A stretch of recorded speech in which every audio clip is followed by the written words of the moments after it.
Hello there, people of the internet. Welcome to a little Halloween special collaboration that I have going on with a couple of other YouTubers, 8mm Mauser Man and Gary Gunderson. We are all going to go ahead and make a video just like this. I'll be doing a follow-up video to this video right here, talking about my reactions and my opinions on the decisions that those other two YouTubers do in their own videos. But for right now, we're going to talk about my own. Now, we're not going to talk about, you know, the typical propaganda, government takeover. We're not going to talk about the nonsense of the political spectrum that's going on right now. No, for our Halloween special, and I'm not entirely sure if this is going to be my only Halloween special, just a heads up. But for our Halloween special here, we are going to go ahead and talk about the legitimate zombie apocalypse. So, this is what this boils down to. Me and these other YouTubers have decided to ourselves to go ahead and lay out 3 different categories talking about the equipment that we would run during a zombie apocalypse. Not, you know, nuclear fallout, not anything like that. It is, you know, bioweapon, zombie apocalypse. You have hordes of the undead coming after you. So, first category is the equipment that we actually have. In order for us to include something inside of this category, we would need to actually own the equipment. Second category is equipment that we wished we had. To my understanding, we're not allowed to use anything that we actually have. We have to pick some stuff that we do not have. That's like our dream setup, basically. And third is basically a meme loadout that is done just for fun because, hey, that's what we're doing here. We're here to enjoy ourselves and have some fun. So, the loadout specifically consists of a primary weapon, a secondary weapon, a melee weapon, and some sort of special piece of equipment. And I'm going to go ahead and start off with what I actually own. For my primary weapon, I would definitely pick my Romanian RH-10. Anyone who's been around in this channel has seen it tons and tons of times. It's a AK-47 or AKM, 7.62x39. I'd load it with a standard capacity magazine, and it would serve me very, very well. My secondary firearm would likely be my Taurus G2C, just because it's a 9mm, which is a very popular round. It carries the most amount of ammunition out of all of my handguns, with a 12-round capacity. It's lightweight, it's polymer, it's cheap, it's accessible. There's going to be a lot of them out there because they're very, very popular guns, so if I end up needing to source parts, at least it is possible. For my melee weapon, I have one of these, just not with me right now. I would actually go with an AK-47 bayonet. Now, the Romanian RH-10 does not take an AK-47 bayonet, but the AK-47 bayonet has a pair of wire cutters on it, which you can use to cut through wire, which I feel like would be very beneficial in any sort of shit hits the fan situation. And for my special, I'm going to go ahead and include 2 different things just because I'm not entirely sure what I am and am not allowed to do here. The number one thing that I absolutely would pick beyond anything else is a first aid kit / any sort of medical equipment. All of the other stuff can be gathered or made out in the field, but sanitary medical equipment is not something that you're going to find regularly during a zombie apocalypse. Now, if we have to choose something that fires a projectile or that is used for, oh, I don't know, offensive purposes or defensive purposes, something that is specifically made for killing and or fighting the zombies or making sure that they do not attack you, I would likely pick a flare gun as my special weapon or as my special piece of equipment. If I had to pick something that actually fired a projectile as my special equipment, I would pick the flare gun because A, it makes the zombies, you know, say it's nighttime, you'd be able to see them a hell of a lot easier, and with flares you don't need electricity. I mean, if you need to signal somebody, you have the means to do so. Flares can start fires if you end up needing to start fires. There's a lot of perks that come with bringing a flare gun along with you, especially during a zombie apocalypse. Not only that, but who knows, the flare might actually distract the zombies and they'll start chasing the flare so you can escape. That might be a good way to go. Now these are the things that I would pick out of all of the things that I actually have, and I think that they are very, very good choices. Now let's go ahead and discuss some of the things that I wish I had. If I could have anything I want for no amount of money, and I was allowed to pick the equipment that I wanted to run out in the field facing whatever it is that I'm facing, or in this particular case, a zombie apocalypse, or is it just going to be zombies? You know, are there going to be like the giant Resident Evil 5 style zombies that take a tremendous amount of ammunition and power to take down, or are they just going to be regular, like Walking Dead zombies that just kind of wander around in massive hordes? I have no idea what I'm going to be facing in the zombie apocalypse. I don't think any of us does. But I made a decision to go ahead and run a Daniel Defense AR-15 just because they're extremely lightweight, extremely robust, extremely well built. Their mil-spec parts and availability are available for them absolutely everywhere. I would get one chambered in 223 because the 223 is an extremely lightweight cartridge, and it is powerful enough to go through a human skull, which is where you have to go through in order to take out a zombie. So Daniel Defense AR in 223, this way with the lightweight ammunition I can carry as much ammunition as I absolutely need to. Now my secondary pick for the things I would bring if I actually had them but do not actually own is probably going to be the Glock 19. I thought about going with the 17, but the 19 is just a little bit more compact, also chambered in 9mm. I thought about going with the Beretta 92 in all honesty. However, the exposed locking lugs, well, I'm not sure what the effect of zombie brain matter being lathered into the exposed locking lugs. I'm not sure how that would gum up the system. Who knows, the Beretta 92 might jam whenever you try to lubricate it with the guts of your enemies. For my melee weapon, I would likely get a bayonet attachment for the Daniel Defense AR-15 just so I would have a spear basically in the event that I were to run out of ammunition for the AR-15. I would be able to use this spear to have a significant distance that I'd be able to reach out to in order to attack these zombies before they were able to get to me. So that is what I would use as my melee weapon. Now my special, this right here is kind of a controversial one, but I would probably bring some sort of 22 long rifle pistol.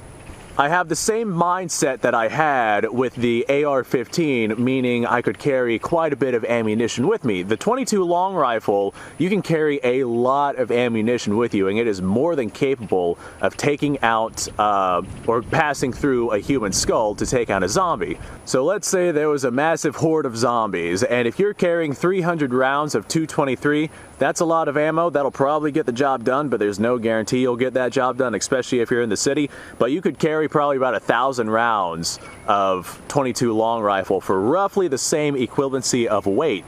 And a 22 long rifle is something very effective at picking off just single shots on these zombies, take off their heads. And the 22 long rifle is more than effective to take out whatever brain matter is still active in the zombies that is making them move around. Okay, now we're going to go ahead and move up to the Wildcard. So the Wildcard is a just for fun kind of thing, and I decided to go with a Call of Duty loadout, specifically my favorite original World at War loadout, which is where the Call of Duty Nazi zombies originated from. I chose for my meme loadout the M1 Garand, chambered in 30-06, 8-round capacity, not the most effective, but for a meme loadout, it's not that bad. The 1911, specifically the 1911 A1 model, just because it is, you know, 45 ACP, correct for the time period, and one of my favorites firearms to take out the Nazi zombies with. As my melee weapon, I would choose a broken bottle of Juggernog. I'm not entirely sure how effective the Juggernog bottle would be at cutting through the zombie skulls, but I imagine that if Juggernog were a thing and the amount of strength you would gain from drinking said Juggernog, you would probably be quite effective at jamming that broken glass into the skulls of your enemies. Alright, for my special piece of equipment, I was thinking about what would be time period correct, but still be incredibly effective. And I realized I am incredibly blind, so I decided to go ahead and just pick a standard pair of binoculars as my piece of special equipment. This way I can go ahead and see out to a further distance. However, if I had to pick something time period correct that fired projectiles, I would pick probably one of those mortars that I could use to take out large amounts of enemies at once. So I think that this right here is going to be a very, very entertaining video, and I decided to go ahead and pick out all different sorts of classifications. I went through all of the things that I had, and I went ahead and I settled on the things that I had settled on. I think I gave some pretty good notes as to why it is that I picked these things, and I'm excited to see what other sorts of results we get from all of these different ideas that I get from these other two YouTubers. As excited as I was to make this video, I'm actually more excited to see their videos and to make my video talking about their videos. So hopefully this one right here turned out rather decent, and I will go ahead, play around with editing a little bit on this one, and see if I can produce something that is actually worth watching. Now that being said, I am out here at the gun range, and there is no reason at all why I can't be out here at the gun range. Now, I can show off the firearms that I actually have, but unfortunately for my dream loadout setup, I do not have those firearms, which I am, well, since I don't have the firearms, I can't very well show them off. But I do have my Taurus 9mm. Although this magazine is capable of holding 12 rounds, I only have 5 loaded inside of it, only because ammunition is quite expensive and hard to find nowadays. 9mm is becoming much more available, and I am planning on getting myself a much higher quantity of volume than what I actually have right now, but that's down the road and I don't have that yet, so I've got to use what it is that I actually have. I'm just going to go ahead and lob some lead down range. Now, one of the main things that I like about the Taurus is the fact that it is actually a single/double action handgun. So if you are running ammunition that is perhaps reloaded or homemade, or something that is not necessarily factory made, or maybe it's old factory ammunition that you just so happen to come across, if it ends up being unreliable, you don't have to just eject that round and waste a shell. You're actually able to pull the trigger multiple times with this thing and see if you can get that round to ignite and handle whatever it is that you're trying to handle. Alright, I'm just going to go for the steel. It looks like it's leaning pretty good though, so I'm not sure how effective this is going to be. Oh, I actually hit it. I actually hit it again. I'm using cheap 9mm steel case ammunition, so there is no guarantee that this is going to all fire, because this is some older stuff, and I am amazed that the accuracy is enough for us to actually make these hits on target like this. Oh, I missed one, but that was me. I pulled that down. Okay, well, all but that one that I pulled downwards. I would say that this right here is likely a very good choice considering everything that I actually have. But a Glock 19 would likely be the better option just because of how unbelievably numerous it is. Not only that, but you can fire, 50, 60, 70, 80,000 rounds through one of those things without needing any real significant maintenance or without dealing with any parts breakages or anything like that. But the beauty about the Glock is even if you have some parts breakages, odds are you'll be able to find what you need. Now I've got my Romanian RH-10 here. This right here is the AK-47 that I was talking about earlier. I have it set up for hunting purposes, but in the event of a zombie apocalypse, I would likely have a standard capacity magazine. However, right now, I only have a 5-round magazine, so we're going to go ahead and send 5 rounds downrange. In the event of a zombie apocalypse, I would likely also swap out this 3x9 scope for a red dot or a 1.5 power sight, just because if I am dealing with hordes of zombies as they're closing in on me, a high power magnification would probably not be the most optimal way to go. All right, launching lead.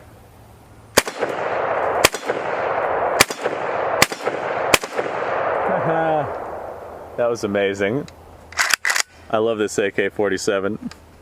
Alright, well, ladies and gentlemen, let me know what your thoughts are down below. Let me know what it is that you would take to fight zombies. We're not talking about all the other things that that the gun community normally talks about. We are specifically talking about the dead is rising up from the dirt and you have to take them out. What is it that you would, bring along with you? Let me know if any of my choices are what you would also pick. The Glock. I do not necessarily like Glocks, but my God, do they work, and they definitely punch holes in whatever it is that you're wanting them to punch holes in. And boy, oh boy, are they durable.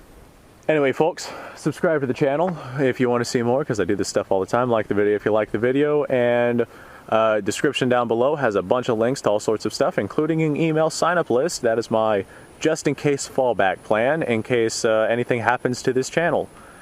That being said, thanks for watching.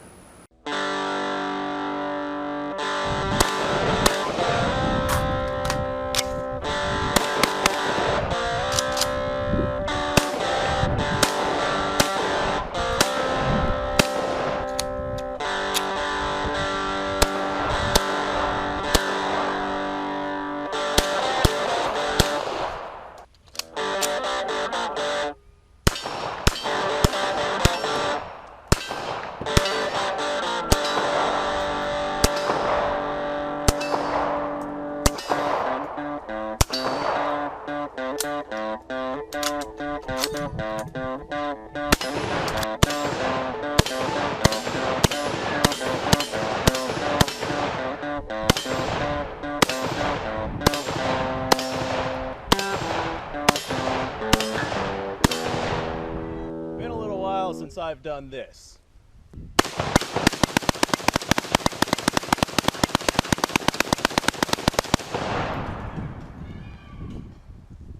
Bonnie and Clyde be damned. The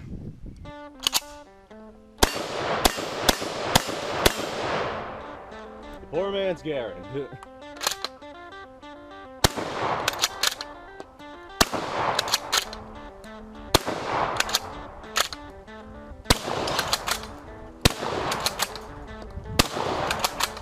It's a shame that bolt-action shotguns aren't more mainstream.